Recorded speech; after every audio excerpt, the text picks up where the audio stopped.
estamos aqui novamente para voltar a falar um pouco sobre a questão do conhecimento, da teoria do conhecimento em foco com a aula 2. Na primeira aula, nós tentamos definir o que era conhecimento e tentar descobrir a resposta para a pergunta. Como podemos conhecer? E aí nós vimos dois caminhos. Podemos conhecer por meio da intuição e por meio da razão. Hoje nós vamos trabalhar novamente a questão do conhecimento, mostrando que muitas vezes a ideologia pode ser um instrumento de alienação, de camuflagem deste conhecimento, embora ela possa ser também esclarecimento. Vamos lá então, o que nós entendemos por ideologia? Ideologia é um conjunto de ideias, opiniões, crenças sobre algo, sujeito à discussão. Esta é a definição mais comum para a palavra ideologia. Ideia, logos, estudos, então, ideologia, estudo das ideias, né? Então, vamos lá. O termo ideologia, ele foi criado no século XIX por um francês, Destutt de Tracy, para significar ciência das ideias. Então, originalmente, a palavra ideologia, ela tem esse sentido positivo, de ciência das ideias. Uma matéria que irá o quê? Esclarecer, mostrar as ideias de um grupo, de uma pessoa, de um livro, de um filme, de um desenho e etc. Somente depois, Napoleão Bonaparte, que era um político contrário ao grupo de De Tracy, vai usar a palavra ideologia no sentido pejorativo. Ele vai, então, combater o grupo de De Tracy, dizendo o seguinte, que eles eram ideólogos. Nesse sentido, a palavra ideologia, então, passou a significar algo ilusório, algo que é usada como instrumento de manipulação e que sem compromissos. Então, o grupo do De Tracy usava a palavra ideologia, mas não tinha compromisso social com aquilo que eles defendiam. Então, ela passou a ter esse sentido negativo. E aí, muitos autores usaram a palavra ideologia. E hoje nós vamos ver dois autores, especificamente, que usam a palavra ideologia no seu sentido negativo, que é o caso da ideologia marxistas, as ideias de Karl Marx e as ideias de Friedrich Engels. Então, o primeiro sentido que eles vão falar sobre a palavra ideologia, que é um conhecimento ilusório. Muitas vezes as ideologias, elas são usadas para camuflar a verdade. Muitas vezes são instrumentos enganadores da população.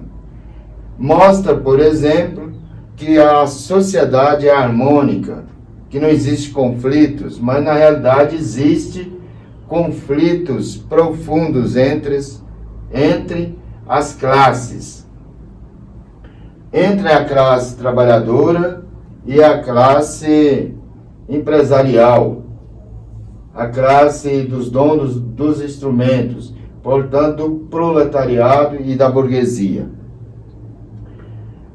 Também, nesse sentido, ela é um instrumento alienador, que faz com que o indivíduo siga ideias de outras pessoas, pensando exatamente que são as ideias dele. E depois, no caso do trabalho, por exemplo, a pessoa não tem participação efetiva ao trabalho. Ele não decide nada sobre o salário, não participa da produção. Nós podemos treinar a descobrir as ideologias. E uma das maneiras tranquila da gente fazer isto é conseguir identificar as características da ideologia. Então, a primeira característica da ideologia é a questão da naturalização. Essa naturalização torna normal, natural, situações sociais que não são tão bem assim, né? Por exemplo, a divisão da sociedade entre ricos e pobres.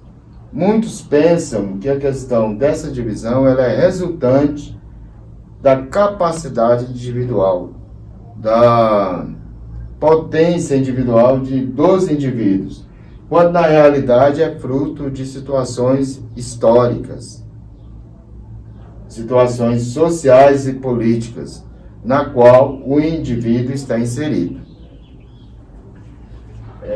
A segunda característica seria, então, a universalização.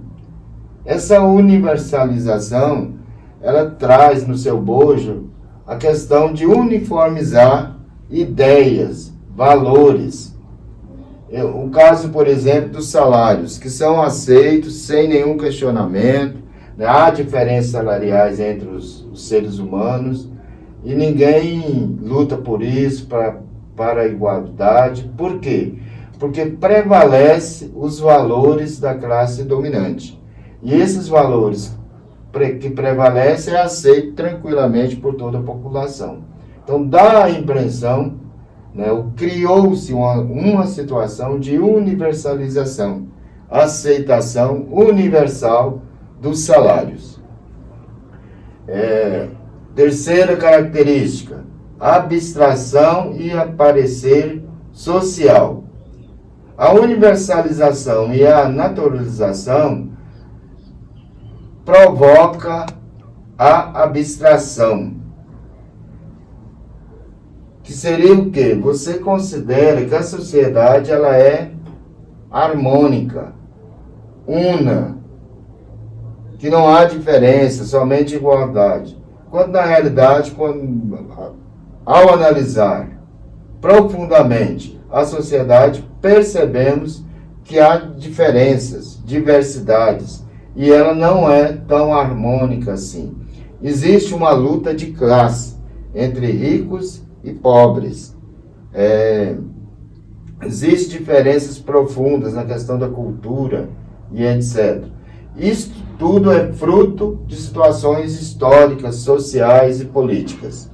Lacuna é a ocultação das verdadeiras ideologias, né? Como, por exemplo, os planos dos partidos políticos que nos aparecem, né? Tudo, cuidar da saúde, cuidar da segurança, cuidar da educação, todos falam isso, quando na realidade o plano apresentado para a sociedade é uma forma de conseguir vantagem para ganhar votos, muitas vezes, nem sempre, muitas vezes. E aí tem um segundo plano, que é aquele que vai beneficiar os grupos manutentores, financiadores da campanha política. E isso muitas vezes não é percebido. A isso nós chamamos lacuna.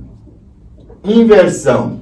Aqui é trocar a causa pelo efeito. Aquilo que é causa considera-se efeito e aquilo que é efeito considera-se causa. Então, como por exemplo, a diferença aqui, eu posso pegar a questão aqui das diferenças, a divisão entre ricos e pobres. Então faz uma inversão. Por que a pessoa é rica? Porque é inteligente, esperto, sabe administrar bem a sua empresa. Por que é pobre?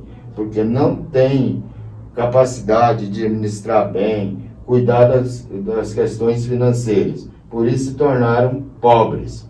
Então há uma inversão. Mas qual que é a causa? A causa de ser rico pode ser, por exemplo, nascer numa família bem situada economicamente, pode ser por questões de heranças, pode ser por questão de estudo, que o daqui não teve oportunidade de estudar e etc. Por que é pobre? Porque nasceu numa família pobre, numa região pobre, difícil. Então troca, né? Faz uma inversão da causa pelo efeito. Então, por que o cara não é pobre? Qual que é o efeito? É porque não é rico? Não, é porque o efeito seria o resultado de situações históricas. A ideologia em ação. As histórias em quadrinho, por exemplo, é um veículo que mostra que a gente pode captar com mais facilidade a questão das ideologias. Ela pode ser tanto positiva como negativa. Numa história em quadrinho, você pode conscientizar, promover a liberdade, mas também pode alienar, camuflar essas verdades e passar, por exemplo, ideologias de grupos. Muitas vezes as histórias em quadrinhos, elas trazem a ideologia das editoras, do autor da história, e não é totalmente neutra.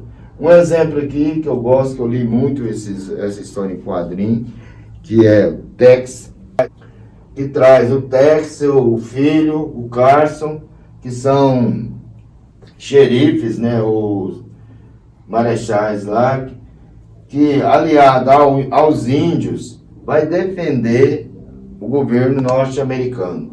Os índios inimigos são considerados contra o Estado, então são combatidos. Quem não segue as regras sociais é combatido. Só quem está ao lado do Estado é considerado pessoas de bem. E é isso que a história em quadrinho traz. Publicidade. Muitas vezes é interessante, porque pode nos apresentar produtos, os seus componentes, produtos que irão nos fazer bem. No entanto, pode promover o consumo desenfreado, apresentar produtos que não são necessários para o nosso consumo e nós consumirmos por causa da publicidade.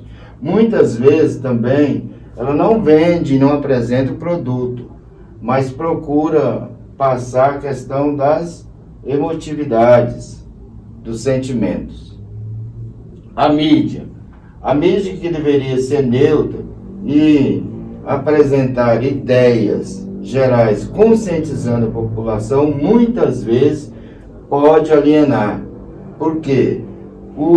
Pode passar as ideologias do dono do rádio, da televisão, do jornal, da revista, e não fazer a conscientização social. Por hoje é só. Até a próxima.